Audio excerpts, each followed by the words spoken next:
पंतप्रधान नरेंद्र मोदी यांच्या नेतृत्वाखालील मोदी सरकारची 11 वर्ष सेवा, सुशासन आणि गरीब कल्याणला समर्पित आहे.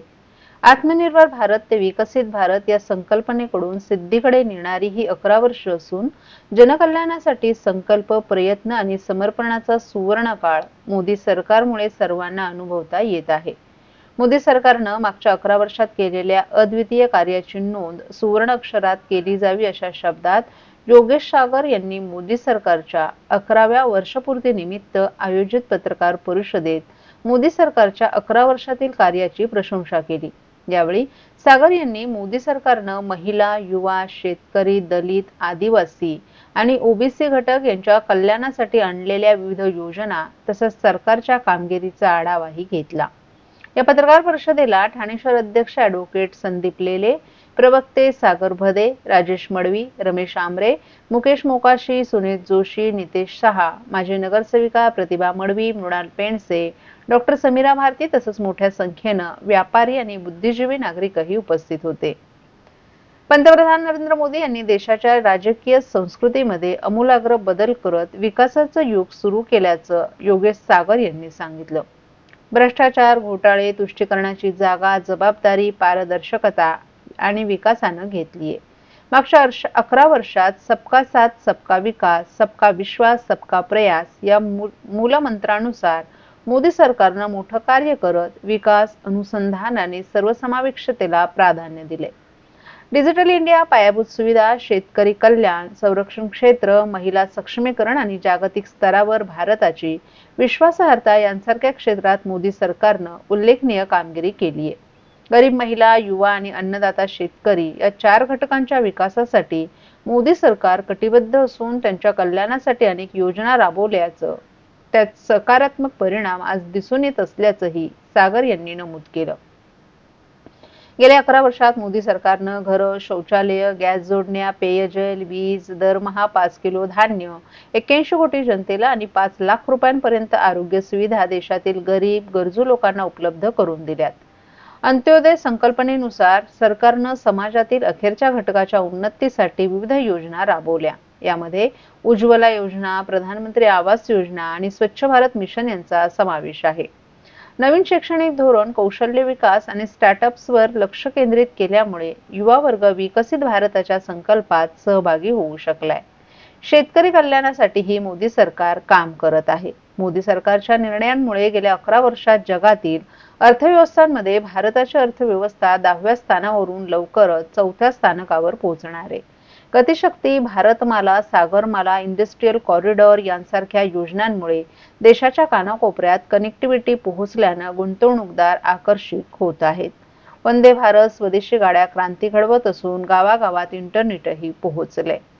कलम 370 हटवणं, तिहेरी तलाक बेकायदेशीर ठरवणं, नवीन वक्फ सुधारणा कायदा तयार करणं, नागरिकत्व सुधारणा कायदा अशी अनेक ऐतिहासिक पावलं मोदी सरकारनं उचलली असल्याचंही योगेश पवार यांनी सांगितलं.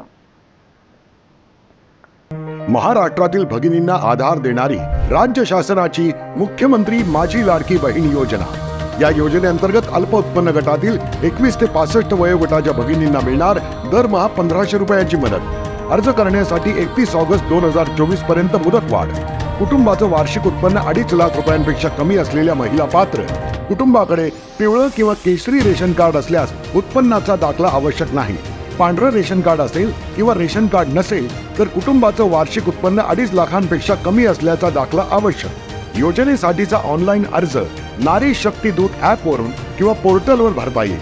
ज्या भगिनींना ऑनलाईन अर्ज भरता येत नसेल त्यांच्यासाठी अंगणवाडी, ग्रामपंचायत, वॉर्ड ऑफिस, सेतू सुविधा केंद्रामध्ये किंवा आशाताई बचत गटाच्या CRP यांची मदत उपलब्ध.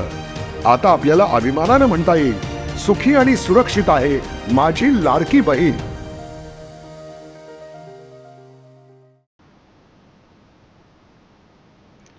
बोरोली मार्गावरील नवीन बोगदा मुल्लाबाग ऐवजी सत्यशंकराच्या भिंतीपर्यंत वाढवण्याचा निर्णय घेण्यात आल्यानं येथील रहिवाशांनी समाधान व्यक्त केले.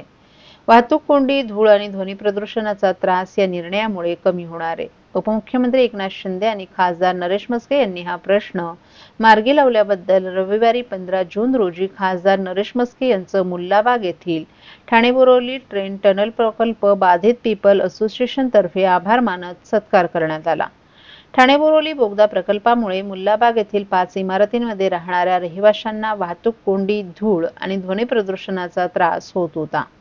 रहिवाशांनी येथील कामाला विरोध आंदोलन केलं होतं। या आंदोलनाची दखल घेत खासदार नरेश म्हस्के यांच्या पुढाकारानं रहिवासी आणि MMRDAच्या अधिकाऱ्यांसमवेत उपमुख्यमंत्री एकनाथ शिंदे यांनी या प्रश्नावर सह्याद्री अतिथीगृहात मंगळवारी विशेष बैठक घेतली। या बैठकीत मुल्लाबाग रहिवासी संघाच्या प्रतिनिधींचं म्हणणं ऐकून घेऊन त्यांची अडचण समजून घेण्यात आली। त्यानंतर त्यांच्या मागणीनुसार हा बोगदा मुल्लाबाग ऐवजी सत्यशंकराच्या भिंतीपर्यंत वाढवण्याचा निर्णय घेण्यात आला। तसंच या मार्गावर सध्या वाहतूक कोंडी आणि वायू प्रदूषणाचा त्रास कमी करण्यासाठी कन्व्हेयर बेल्टवरून नेण्यात येणारा राडा रोडा आच्छादित करून त्यानंतर तो वाहून नेण्याचा निर्णय घेण्यात आलाय। बरगच्च भरलेल्या सभागृहात गेली अनेक दिवस आंदोलन करणाऱ्या रहिवाशांच्या चेहऱ्यावर समाधानाची भावना यावेळी दिसत होती। आम्ही अडचणीत असताना नेहमीच उपमुख्यमंत्री एकनाथ शिंदे आणि खासदार नरेश म्हस्के आमच्या मदतीला धावून येतात। प्रश्न कोणताही असो ते नेहमीच योग्य आणि रहिवाशांच्या बाजूने तोडगा काढतात। विरोधी पक्षाच्या नेत्यांनी कितीही आवाई उठवली, कितीही कामांचं श्रेय घेण्याचा प्रयत्न केला तरी येथील रहिवासी सुज्ञ आहेत अशी भावना यावेळी अनेक रहिवाशांनी व्यक्त केली। तर विविध प्रकारच्या वल्गना या ठिकाणी होत होत्या। आज त्या टनलचा एक्सटेन्शन जे आहे ते सत्यशीलपर्यंत करण्यात आलेलं आहे आणि इथल्या नागरिकांनी आपलं स्वागत केलं। काय सांगाल?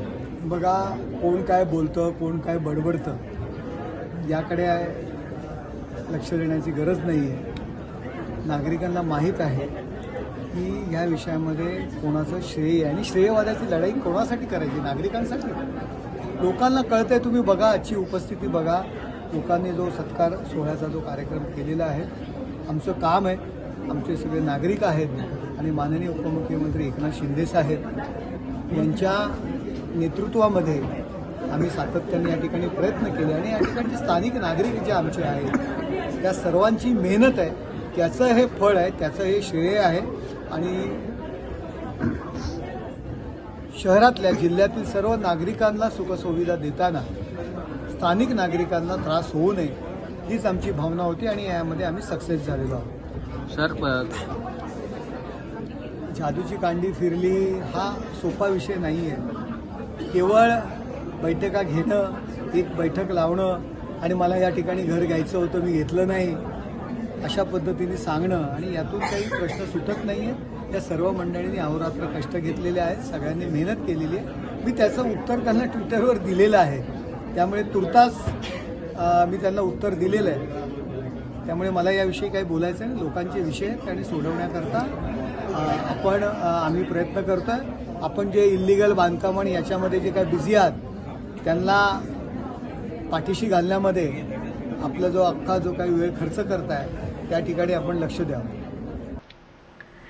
लग्नसराई आणि सणासुदीच्या हंगामासाठी खास संकलन घेऊन शिल्पम आर्ट अँड क्राफ्ट कॉटन आणि सिल्क एक्स्पोचं आयोजन ठाण्यात करण्यात आलं आहे। 20 मे ते 15 जून या कालावधीत वसंत विहार येथील डी-मार्ट आणि रामजी हॉटेल जवळ हे प्रदर्शन आणि विक्री मेळावा सुरू राहणार आहे। दररोज सकाळी 11 ते रात्री 10 या वेळेत या नागरिकांना या ठिकाणी भेट देता येईल।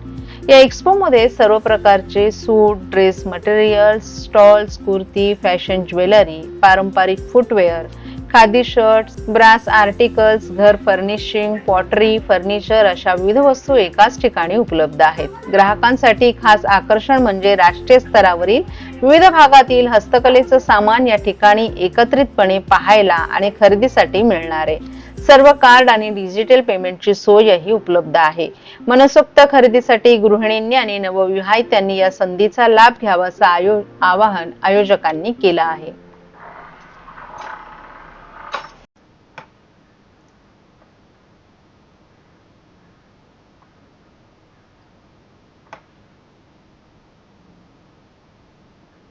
सिंचन घोटाळ्याची फाईल कुठे अडकली असेल ती त्यांनी बाहेर काढावी हे त्यांना खुलं चॅलेंज आहे। आम्ही देखील पुढील 7 दिवसांमध्ये आपली गुन्हेगारी प्रवृत्ती, रायगडमध्ये केलेले आर्थिक घोटाळे, सभापती असताना जिल्हा परिषदेत केलेले घोटाळे बाहेर काढू असा इशारा राष्ट्रवादीचे नेते अजित पवार गटाचे आनंद परांजपे यांनी शिंदे सेनेला दिलाय. शिवसेना शिंदे गटाचे मंत्री भरत गोगावले यांच्या विधानानंतर अजित पवार गटाचे नेते आनंद परांजपे यांनी त्यांच्यावर टीका केली आहे. रायगडमधल्या 3 इडियट्स मधल्या एका इडियट्सनं पुन्हा एकदा राष्ट्रवादीचे प्रांताध्यक्ष खासदार सुनील तटकरे यांच्या विरोधात गरळ उगली. खरं तर रायगडमधील पालकमंत्री पदासाठी हापापलेल्या शिवसेनेचे मंत्री भरत गोगावले यांची राजकीय अपरिपक्वता आणि माणूस म्हणून संवेदनशीलता गेलेली आहे असा टोलाही परांजपे यांनी गोगावले यांना लगावलाय. सुनील तटकरे यांच्या घरामध्ये दुःख आल्यानंतर ते अद्याप संपूर्ण कुटुंब त्यातून निघालं नाही. तटकरे यांच्यावर टीका करणं हा एक कलमी कार्यक्रम या 3 इडियट्स कडून सुरू आहे. विधानसभेत देखील तटकरे यांनी युती धर्माचं पालन केलं, मात्र केलं नसतं तर भरत गोगावले काय 2 उमेदवार पडले असते अशी टीका देखील त्यांनी केली आहे. सिंचन घोटाळ्याची फाईल कुठे अडकली असेल ती त्यांनी बाहेर काढावी हे त्यांना खुलं चॅलेंज आहे. आम्ही देखील पुढील 7 दिवसांमध्ये आपली गुन्हेगारी प्रवृत्ती, रायगडमध्ये केलेले आर्थिक घोटाळे, सभापती असताना जिल्हा परिषदेत केलेले घोटाळे बाहेर काढू असंही त्यांनी सांगितलं. ज्या शिवसेनेनं तुम्हाला ओळख दिली, राजकारणात वर आणलं, त्यांच्यावर अशा प्रकारे आरोप करणं चुकीचं आहे. आपण देखील शिवसेनेत काम केले. रश्मी ठाकरे या कुटुंबवत्सल आहेत. राजकीय निर्णय प्रक्रियेमध्ये रश्मी ठाकरे यांचा कधीच हस्तक्षेप नसायचा. जर शिवसेनेनं मोठं केलं आणि अशा वेळेस रश्मी वहिनी यांच्याविषयी आरोप करतील तर ते दुर्दैव आहे असंही परांजपे यांनी सांगितलं.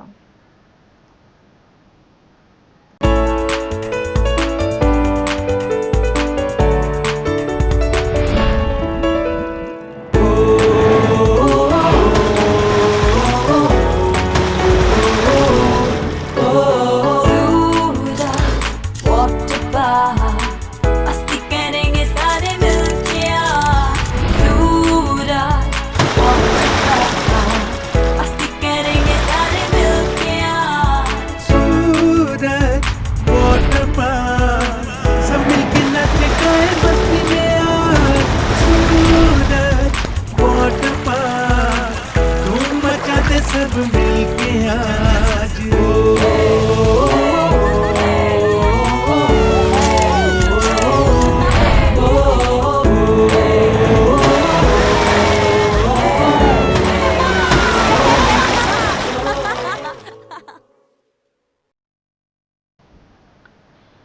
सावरकर नगर परिसरातील म्हाडा वसाहतीमधील plot number A28 Bhagwati orchid बंगला सावरकर नगर येथे मागील 3 ते 4 दिवसांपासून बंगल्याच्या छतावर नवीन मोबाईल नेटवर्क टॉवरचं बांधकाम सुरू आहे. महाराष्ट्र शासनानं मोबाईल नेटवर्क टॉवर बसवणं या संदर्भात मार्गदर्शक सूचना आणि नियमावली प्रसिद्ध केली आहे.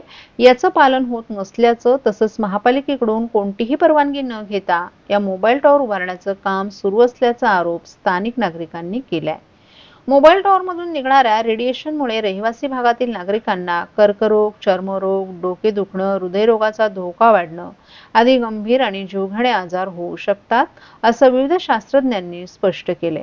त्यामुळे हे मोबाईल टॉवरचं काम तात्काळ बंद करून तो काढून टाकण्यासंदर्भात तातडीनं कार्यवाही करण्यात यावी यासाठी या परिसरातील मनोबल सोसायटी, कृष्णाधाम सोसायटी, पाटीलवाडी, यशवंत पाटील चाळ, माडा वसाहत, गुरुकृपा सोसायटी, अष्टविनायक सोसायटी, महात्मा फुले रहिवासी चाळ, विजयनगर सोसायटी, भोलानाथ सोसायटी, गणेश दर्शन बिल्डिंग आदी सदस्य सोसायट्यांनी याबाबत महापालिका आयुक्त आणि प्रभाग समिती सहाय्यक आयुक्त यांना याबाबत निवेदन देखील दिले.